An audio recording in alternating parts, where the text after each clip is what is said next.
My family denied me the chance to be happy for the first time in my life. None of them knows this will be the last time they see me. The circumstances of my birth were complicated.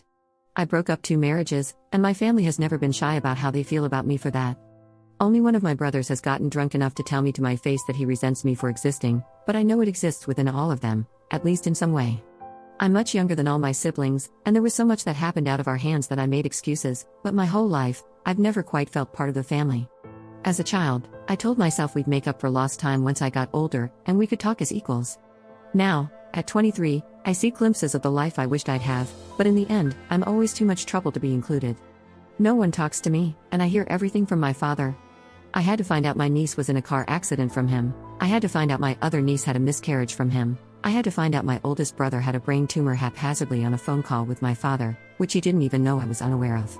I've known for a while I'm the only one trying, but for the sake of my dreams, I've given every opportunity for them to let me in, but I just can't do it anymore.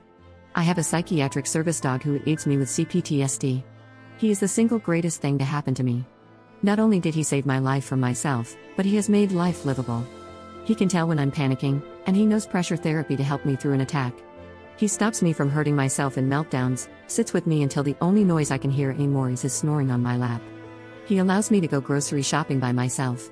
He is my soulmate, and anyone who knows me knows how important he is to me.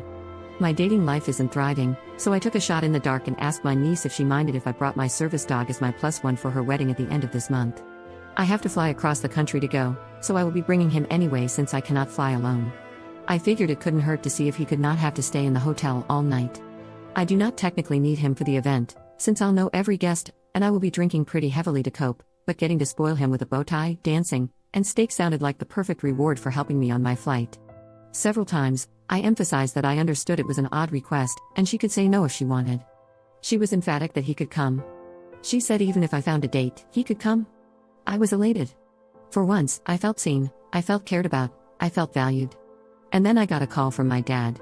No one wanted to make things awkward, but the mother of the bride was not okay with a dog being at the venue.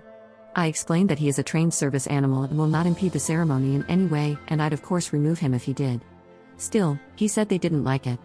I was so tired of hearing everyone else's words through my father. He won't be around forever, and sooner or later, they will have to start talking to me. I had one request: let the bride tell me.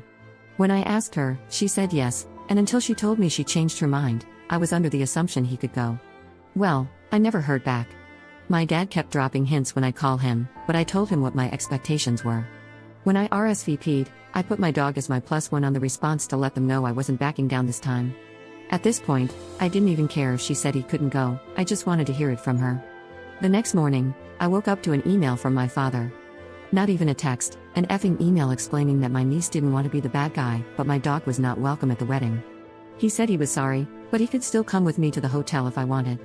Something inside me broke, I think. I think I realized this is truly a helpless case. They are never going to respect me the way I crave them to. To this day, not one of our conversations has been started by them. I always initiate, and now, the one time I request direct contact, I get an email. Family means everything to me. Over the last few years, I've redefined what a family can be, and if right now, my family needs to be a very damaged orphan and their service animal, I'm grateful I have that much. So, I'm going to the wedding, and then I'm never going to talk to any of them again. And the sad part is, I didn't even think they're going to notice. Update 1. First, thank you to everyone for the kind words and all the advice. It sincerely means so much that so many people care. I want to address all the questions about why I want to go to this wedding at all. There are plenty of practical reasons that I can name, but the truth is, I need to go for my own closure. I have a strange relationship with death and loss. My mother passed when I was 5, and my family split up right after. I've lost several caregivers to serious diseases, grieving their death as they lived. I've learned how to navigate my grieving process. If I don't go to this wedding, I will regret it. Not only is it my last chance to see my childhood family all together in one place, but if I don't go, I show them they can bully me.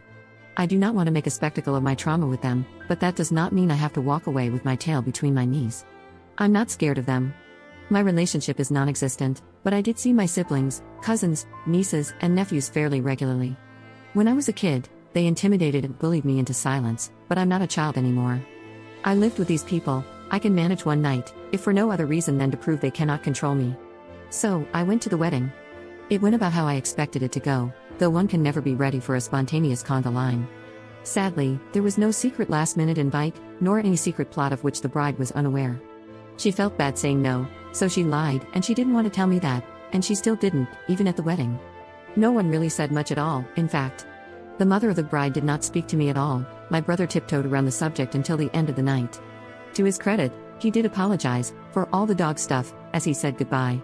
Strangely, the apology didn't make me feel much better. There was no big confrontation either, mainly because no one cared to listen to me if I tried. As the reception began, part of me wondered how much I was going to miss the people, the environment, the vibe, really. Truthfully, I surprised myself with how ready I was to leave. Goodbye was short and bittersweet. The venue was pretty, and the drinks were free, so I made the best of my night, but I got what I needed out of it, I think. Getting home tonight felt like a weight lifting off my shoulders.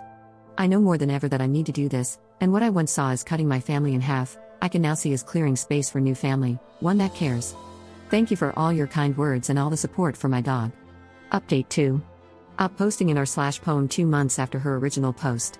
You don't love me. You love an idea of me you fabricated in your mind when I was a child. I'm no longer a child. I'm far from perfect, but I'm growing, I'm glowing, and I'm grieving the reality that none of you will ever know the person I become. You call it love, but my scars disagree. You hate my hair, my style, my beliefs, you hate me. And the saddest part is, I don't even think you know you do.